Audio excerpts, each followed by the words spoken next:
Well, it's very interesting, isn't it? We talk about Callum Wilson for a long time now, wondering what is going on with his fitness.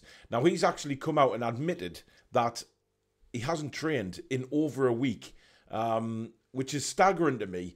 And nobody has come out and said what this injury is or why he hasn't trained. But we'll get into that in a moment. Eddie Howe has also spoken to the media ahead of tomorrow's game at Nottingham Forest, of course, at the City Ground. We could be going in for another player that we've been linked with in the past, and news on Anthony Gordon as well. Yet another setback. This is the Daily News.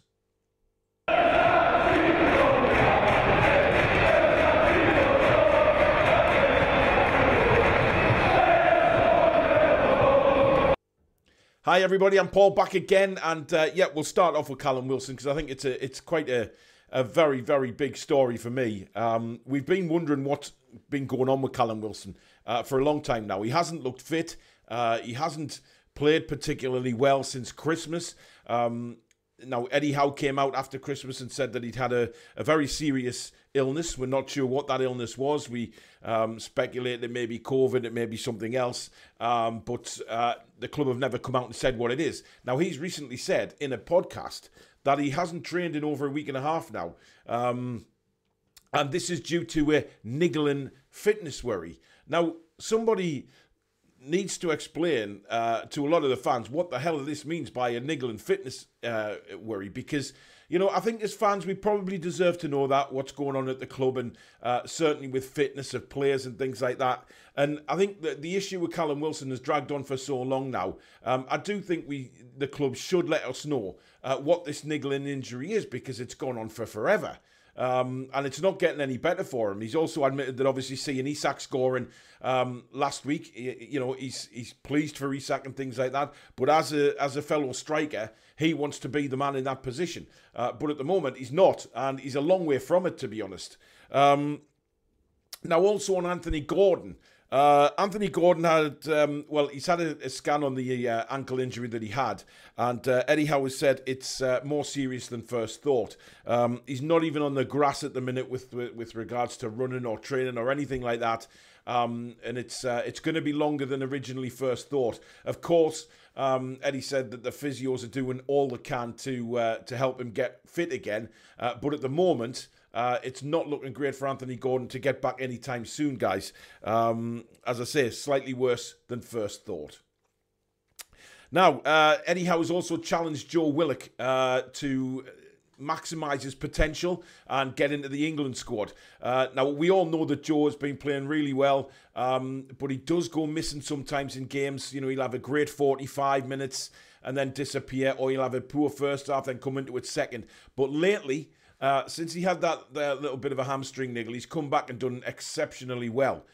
He's played some great stuff. I thought he was brilliant last week against Wolves, really, really driving the team forward. And that's what we want to see from Joe Willock moving forward in the future. And if he continues to do that, then I do believe that there's an England place there. You know, we've seen some really staggering decisions from Gareth Southgate to bring some real tripe into the England squad in the past. And Joe Willock is excelling above some of these players. Yet he hasn't been selected yet, so we can only hope that the future is bright for Joe Willock and getting into the England side.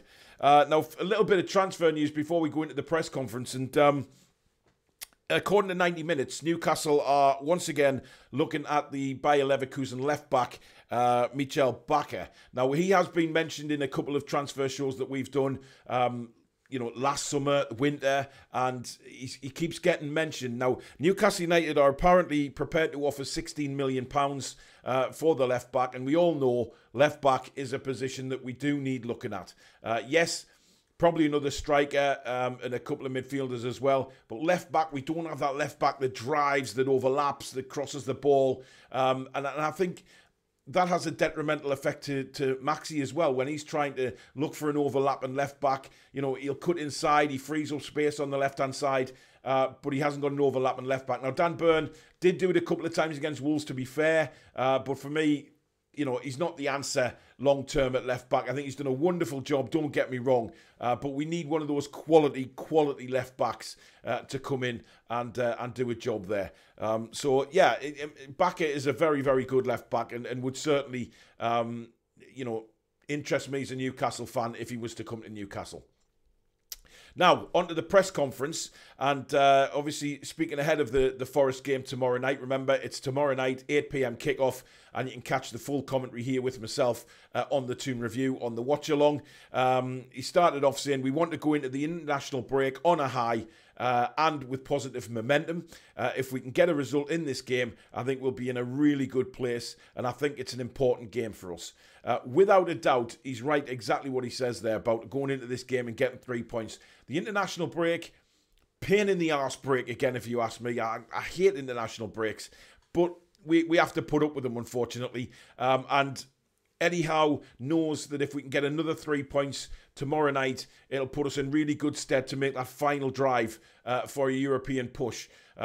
He's taken the squad off to Dubai for some warm weather training. I think that's a great idea because normally we come back from those warm weather trips really refreshed, reinvigorated and ready to go again. And I think that's exactly what Eddie Howe will be looking to do. Obviously, the guys that are on international break won't be involved, but most of the squad will be there. And I think that's vitally important for team morale, etc. Get them going again, get them refreshed for that last push for the rest of the season. Now, on Alexander Isak, he said before he got the concussion, he was in a really good place, a really good form in training as well. I thought he was outstanding against Wolves in every respect.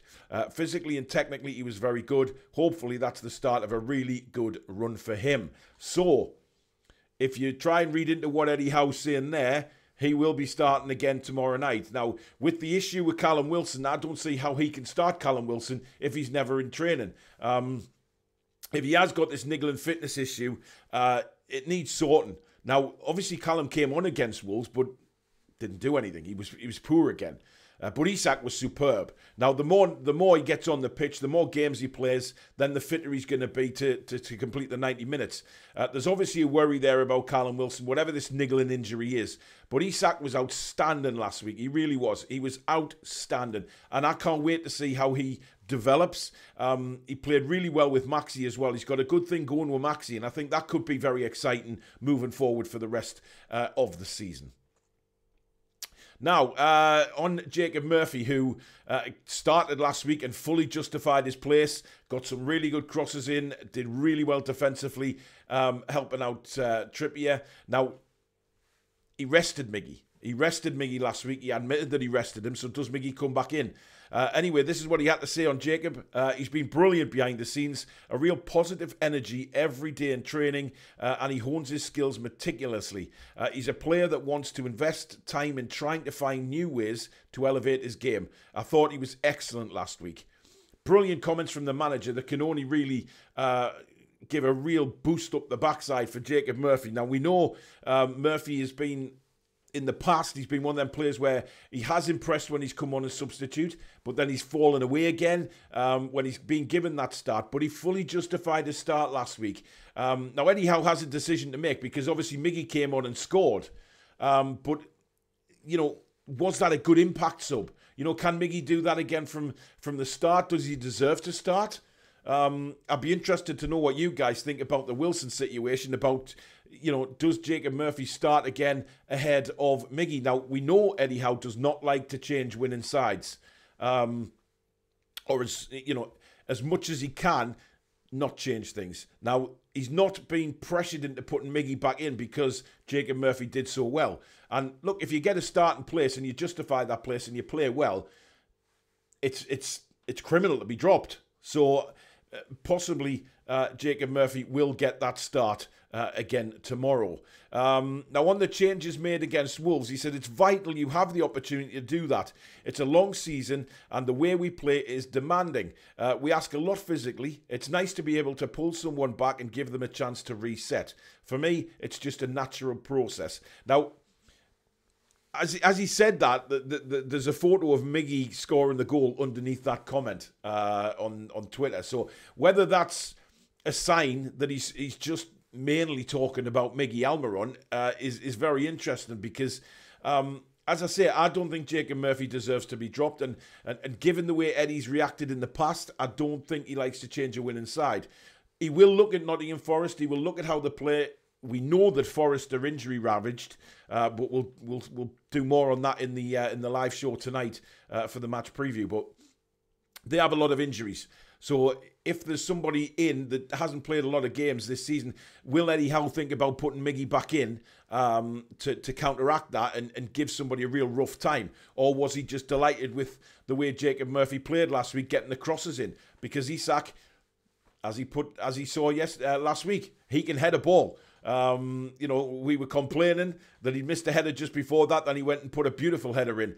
Keep doing that. Keep peppering the crosses in. And I think we'll get goals. Murphy, for me, is the better option to get crosses into the box than what Miggy is. Miggy is the better option cutting in and scoring goals, but it doesn't work too much. That's the problem we've got. Teams read us. Miggy's got opportunities to get a cross in with his right foot, and he doesn't. And there lies the problem. The problem that doesn't lie is Jacob Murphy on his right foot will ping the crosses in. So he's got a big decision to make, I think. Now, on Joe Willock, obviously we mentioned before that Eddie had said in a previous interview that he thinks he's got potential to be in the England side. Eddie said, I thought he was very good last week. I thought he epitomised the team in terms of his energy, but also his quality in the assist for Miggy with the timing and the weight of the pass. I'm delighted for Joe because he's a really likeable character. Brilliant. I think Joe Willock is one of those players that can get better. He's still a kid, and I think a lot of fans forget that sometimes, that he is still a kid, and maybe want a little bit too much for him too early. Let him develop, and I think that's what Eddie's saying there. He's a really likeable character. He works hard for you, and he wants to get his rewards for Joe. And again, speaking about the England squad and that, I wouldn't even look at that at the minute if I was Joe Willock. I would just get my head down, get some goals for Newcastle, keep playing the way you're playing like you did against Wolves, etc. And that time will come. He is developing into a very good midfielder, but he needs to be more consistent. And once he gets the consistency, then I don't see a problem with Jacob Murphy getting an international call-up. Because let's face it, guys, some of the players that Gareth Southgate has called up in the past have been genuine turd burgers. They really have been turd burgers. And, Joe Willock will offer that international setup something different if he keeps going the way he is.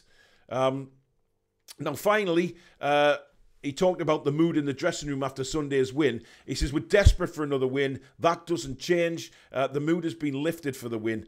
We'd gone a few weeks without that feeling. We wanted to return to our best, and I felt we did. Hopefully, we can build on it. Exactly what you want to hear from the manager after a victory. You want to make sure that the team are going into this game full of confidence. Morale is up again. That team unity that we've seen all season was very much there. You saw the pictures coming off the pitch and, the videos and coming into the dressing room. The buzz is there again. Now, it's a big game tomorrow because Forest will come at us. They know that their home form has picked up recently. They've picked up as a team recently. But their injuries might cripple them a little bit, although they have got 5,000 players to choose from, given the last couple of transfer windows that they've been involved in. But that's not to say it's a great thing, is it? Because you have to replace all these injured players. You have to gel as a team. You have to have time to gel as a team, and we could take advantage of that tomorrow. And I genuinely think we will. So there you go, guys. That is the latest news and the press conference. Let me know what you think.